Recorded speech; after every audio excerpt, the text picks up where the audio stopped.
राम मिलन जी, मेरे दाईं ओर हरियाणा सरकार के इंफॉर्मेशन कमिश्नर भूपेंद्र धर्मानी जी, वरिष्ठ पत्रकार, उनके भाई और बहन सरोज जी, मेरे राष्ट्रीय कार्यकारिणी के सभी सहयोगीगण, विभिन्न प्रांतों से आए हुए प्रदेशों के अध्यक्ष, कार्यकारिणी सदस्य, बहनों और भाइयों, एक को छोड़कर, क्योंकि मेरी श्रीमती भी यहाँ आई हुई है। मित्रों, आपने मेरे बगल में बैठे हुए स्वामी जी का भाषण सुना था। एक सेकंड भाई साहब, मैं जा रहा हूँ। आप ही स्वामी जी मेरे साथ नहीं है, लेकिन आप में से कोई ना कोई जाए और स्वामी जी को बताना, ब्राह्मण ना दरिद्र है ना कमजोर है, ये समर्थ भी है, शिक्षित भी है और संगठित भी है। आवश्यकता है अपने हितों को छोड़कर एक मंच पे आने की, और मैं विश्वास दिलाता हूं अपने शीर्ष नेतृत्व को भी, मेरे सहयोगियों को, अगले 1 साल के अंदर हम आपकी सभा को एक ऐसे मुकाम पर पहुंचा देंगे जहां से पूरे हिंदुस्तान का जो राजनीतिक भविष्य है वो ये तय होगा। वो ये कहेंगे कि हमें इनके बिना सत्ता नहीं मिलेगी, लेकिन आवश्यकता इस बात की आप लोग इकट्ठे रहें, आवश्यकता इस बात की आप लोग मंच पे आए। मित्रों, मैं तो 45 सालों से वकालत का काम करता हूं।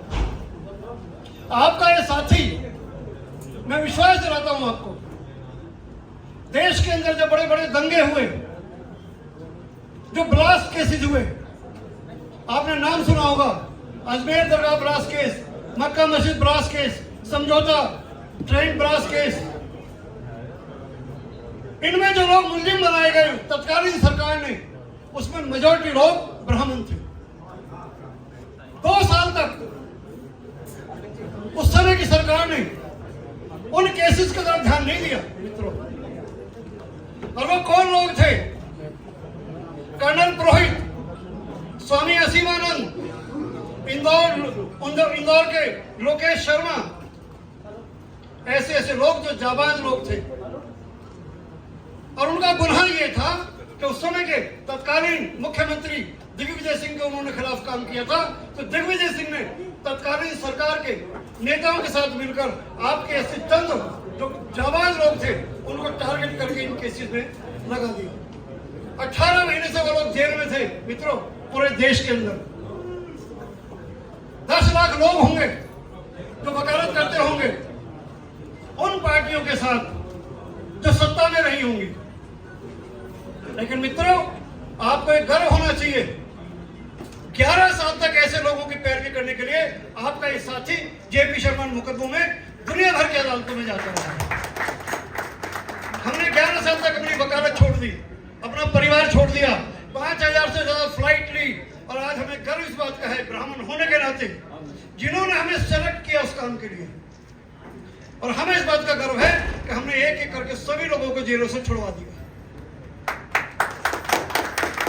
अगर जेपी शर्मा ये काम कर सकता है, पंडित अनिल ये काम कर सकता है, डॉक्टर संदीप ये काम कर सकता है, तो यहाँ बैठा हुआ हर ब्राह्मण सब कुछ काम कर सकता है।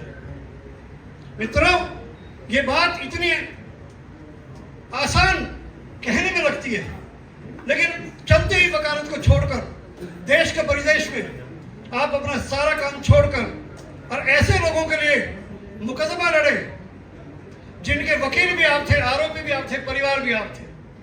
और हमने ऐसे किसी आदमी से, हमारी 70 लोगों की टीम थी पूरे देश में, किसी भी आदमी ने 1 पैसा कभी इसी संस्था से नहीं लिया। तो मित्रों, ऐसे सभी लोग आपके सहयोगी हैं, इस सभा के सदस्य हैं, इसलिए आपका अध्यक्ष, आप गर्व से कहिए, जहां कहिए, हमारा अध्यक्ष जेपी शर्मा है। पूरे हिंदुस्तान में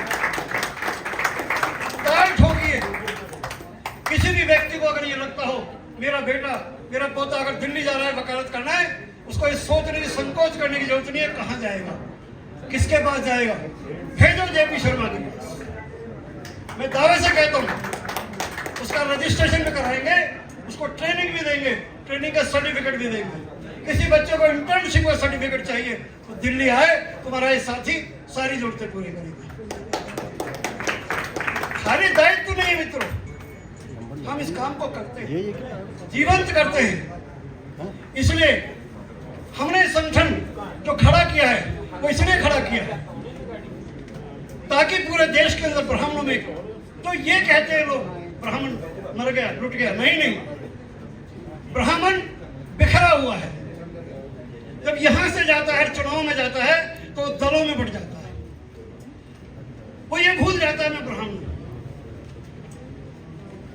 आप दलों में मत बटिए, मैं आपको आह्वान कर रहा हूं, पूरे देश में अलग जगा रहा हूं। मित्रों, 2024 का चुनाव सामने है, आप अपने वोट को संभाल के रखिए, किसी को कमिटमेंट मत कीजिए, और चुनाव आने पे आप ये देखिए, जजमेंट लीजिए कि ब्राह्मण काउज के लिए, ब्राह्मण काम के लिए कौन खड़ा रहा तुम्हारे साथ। जो तुम्हारे साथ खड़ा रहा उसके साथ तन मन धन से लग जाएगी। जो खाली फोटो खिंचवाता रहा उसको नकार दीजिए। इसलिए किसी बात की चिंता करने की जरूरत नहीं। आज इतने सारे लोग बोल चुके हैं, विभिन्न प्रांतों से लोग आए हुए। आपको अगर कोई असुविधा हुई हो, आपको कोई तकलीफ हुई हो, उसको मैं राष्ट्रीय नेतृत्व की ओर से क्षमा प्रार्थी हूँ। इस कार्यक्रम का श्रेय देना हो तो हमारे पंडित अनिल शर्मा जी को और डॉक्टर संदीप को दीजिए। जरा जोरदार तालियां, जितने भी लोग यहाँ आए।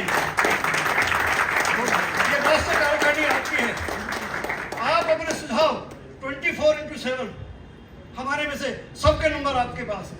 सारे प्रदेश अध्यक्षों के पास राष्ट्रीय कार्यकारिणी की टीम है। किसी भी प्रदेश में जाए मित्रों, हिचकना नहीं, ढूंढना हमारे ब्राह्मण सभा का आदमी का है, निश्चिंत होकर जाओ उसके पास। और हमें ऐसे ही काम करना चाहिए जैसे हमारे परिवार का। इसलिए मैं आपसे निवेदन करता हूँ, बहुत लंबी चौड़ी बात आज भोजन आपके बीच में नहीं होगी। मुझे लग रहा था कि लोग इतनी बातें कर गए, अच्छा होता डॉक्टर संदीप मुझे धन्यवाद के लिए कह देते तो जल्दी काम हो जाएगा। लेकिन मैं आपसे कहना चाहूँगा, आपका अध्यक्ष न कानूनी रूप से, न धन के रूप से, न शारीरिक रूप से, न क्षमता के रूप से कहीं से कमजोर नहीं है। इसलिए हमें कोई कमजोर टीम भी नहीं चाहिए। जो आदमी ये कहता हो मैं कमजोर हूं तो अपने घर बैठ जाए। हमें आदमी भी वो चाहिए जो सिर पे कफन रख के चलने वाला हो। मित्रों, कोई बात तो रही होगी उस समय के शीर्ष नेतृत्व में कि 10 लाख आदमियों में से उन्होंने जेपी शर्मा को चुना कि देश भर के केसेस यही आदमी देखेगा। कोई काम तो रहा होगा, कोई बात तो रही होगी। आपको गर्व करना चाहिए। जो हमारा ब्राह्मण व्यक्ति जिस जिस क्षेत्र में काम कर रहा है, आप प्रामाणिकता के साथ काम करें। 3 चीजों का ध्यान रखें। आप जहां जहां जिस भी सभा में काम कर रहे हैं, आप अर्थ के भ्रष्टाचार से बचें, चारित्रिक रूप से बचें, अपने आप को शिक्षित करें, मजबूत बनाएं। मैं वादा करता हूं, समाज में जब आप जाएंगे हर आदमी कहेगा ये व्यक्ति है सभा का जो 24 कैरेट का है। इस शब्दों में आज के समय इतनी बात कहूंगा क्योंकि भोजन का समय हो गया, बहुत लेट हो गए। आपने हमें समय दिया, हम आपके यहाँ पर आए, आपने हमें सुना, बहुत बहुत धन्यवाद, हार्दिक शुभकामनाएं। और जिले की टीम को पुनः बहुत बहुत साधुवाद। पंडित अनिल जी को कल उनकी मैरिज एनिवर्सरी थी, सभा की ओर से शुभकामनाएं। बहुत बहुत धन्यवाद। अभी सभी बैठे रहेंगे अंदर हॉल में, क्योंकि जगह कुछ थोड़ी सी कम है। तो इसके बाद अतिथि जो